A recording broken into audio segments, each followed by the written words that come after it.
میرے قبلہ والد صاحب مجھے ایک بات فرماتے ہیں کہ بیٹا ایک سید ہو اور پھر استاد ہو تو اس کا صرف ایک ہی مطلب ہے کہ خدا تم سے زیادہ پوچھے گا، چونکہ جن کو عہدہ ملتا ہے انہیں عہد کرنا ہوتا ہے ایک چیز کا، اور وہ کیا چیز ہوتی ہے کہ وہ جواب دہ ہے، اور وہ جواب دہ ہونے کا اگر اپنے آپ ذات کے ساتھ عہد کر لیتے ہیں تو صورتحال مختلف ہوتی ہے۔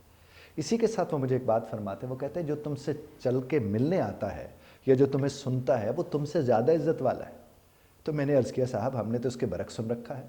تو وہ مجھے فرمانے لگے کہ بیٹا جو تمہاری عزت کا سبب ہوگا، یعنی جس کی وجہ سے تمہاری عزت ہے، وہ تم سے زیادہ عزت دار نہیں ہے۔ تو میں تو ایسے لمحہ بھر کو، اور اب آپ دیکھیے اگر ایک استاد کمرہ جماعت میں یہ بات ذہن میں لے کر جائے کہ یہ جو بچے سامنے بیٹھے ہیں یہ میری عزت کی وجہ ہے، میری عزت کا سبب ہے، وہ کبھی کسی بچے کو بے عزت نہیں کریں گے۔ اس طرح کسی آفس میں بیٹھا کوئی شخص جب اس کے پاس کوئی بندہ آتا ہے اور اس سے کوئی طلب کرتا ہے کوئی چیز، ظاہر ہے کسی مقصد کے لیے آیا ہے نا، تو وہ کہے گا یہ تو اس شخص کی وجہ سے تو میری عزت ہے، تو کیا اسے بے عزت کرے گا؟ نہیں کرے گا، وہ اس کو دیکھ کے اس سے بات کرے گا۔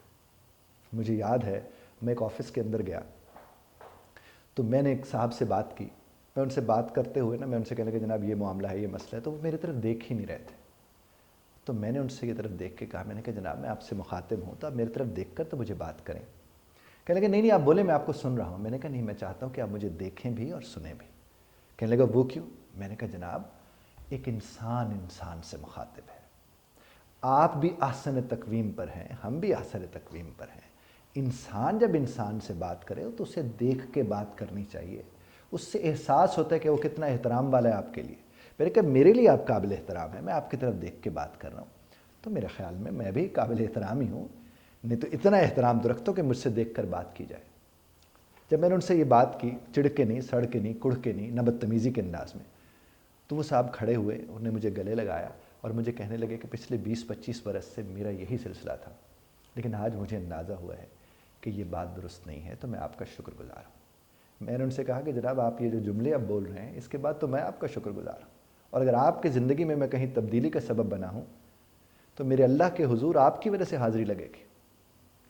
لوگوں کا احترام کر کے انہیں احترام کرنا سکھایا جا سکتا ہے، بچوں کا احترام کر کے انہیں احترام کرنا سکھایا جا سکتا ہے، ہسبینڈ وائف بھی ایک دوسرے کا احترام کر کے ایک دوسرے کو احترام کرنا سکھا سکتے ہیں۔ چڑ کے سڑ کے کڑ کے چڑا سڑا اور کڑھا جا سکتا ہے۔ تو رب کائنات آپ کو اور ہمیں احترام کرنے اور احترام کروانے کی توفیق بھی عطا فرمائے، اور یہ ذوق و شوق بھی ہمیں عطا ہو کہ ہم لوگوں کا احترام کر کے احترام کرنا سکھا سکیں۔